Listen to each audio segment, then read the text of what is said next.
ते येणाऱ्या काळात रायगड आणि नाशिकच्या पालकमंत्री पदाचा वाद आणखी वाढण्याची शक्यता आहे आणि याचं कारण आहे 15 ऑगस्टच्या ध्वजारोहणासाठी राज्य सरकारनं परिपत्रक काढलं आणि त्यानुसार रायगडमध्ये मंत्री अदिती तटकरेंच्या हस्ते ध्वजारोहण होणार आहे, नाशिकमध्ये गिरीश महाजन ध्वजारोहण करतील।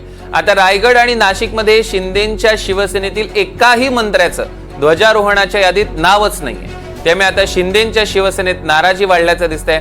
रायगडमध्ये अदिती तटकरेंच्या हस्ते ध्वजारोहण होणार आहे, त्यामुळे यंदाही शिवसेनेच्या भरत गोगावलेंना स्थान नाहीये। भरत गोगावले नाराज असल्याच्या चर्चा आहेत। भरत गोगावले राज्यबाहेर आहेत, त्यामुळे आज कॅबिनेट बैठकीला सुद्धा ते उपस्थित राहणार नाही। दुसरीकडे नाशिकमध्ये बघितलं तर पालकमंत्री पदासाठी राष्ट्रवादी आणि शिवसेनेत तिढा आहेच आहे, पण अद्यापही कुणालाही तिथलं पालकमंत्रीपद दिलेलं नाहीये। 15 ऑगस्टला ध्वजारोहणासाठी शिवसेनेचे मंत्री दादा भुसेंचं नाव नाहीये, त्यांच्या जागी सुरक्षित खेळी करत भाजपने गिरीश महाजनांना संधी दिली आहे। त्यामुळे एकीकडे राष्ट्रवादीच्या तटकरेंत ध्वजारोहणासाठी नाव पुढे करत शिंदे गटाला डावलण्याचा प्रयत्न होतोय का, अशी चर्चा राजकीय वर्तुळात सुरू झालेली आहे। तर पालकमंत्री पदावर गिरीश महाजनांनी नेमकी काय प्रतिक्रिया दिली आहे बघूया।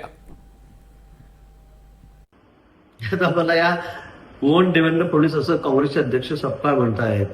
आता मला यावर मी काय बोलावं खरं म्हणजे, देवेंद्र फडणवीस साहेबांना कोण ओळखत नाही। आज राज्यातले ते सर्वात तरुण महापौर त्यावेळेला 95-96 मला वाटतं त्यावेळेस होता काळ असेल, 35 वर्षाला तेव्हा ते महापौर होते तरुण, सर्वात तरुण। नंतर त्यानंतर मुख्यमंत्री म्हणून ते समोर या राज्याने बघितलेले आहेत।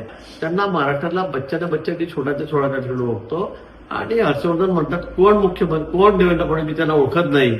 मला वाटतं किती हास्यास्पद या ठिकाणी आहेत। खरं म्हणजे सपकाळ कोण आहे हे जर आता लोकांना विचारलं तर मला वाटतं किती लोक हो म्हणतील, किती मुलं हो म्हणतील, किती महिला हो, मला प्रश्नच आहे।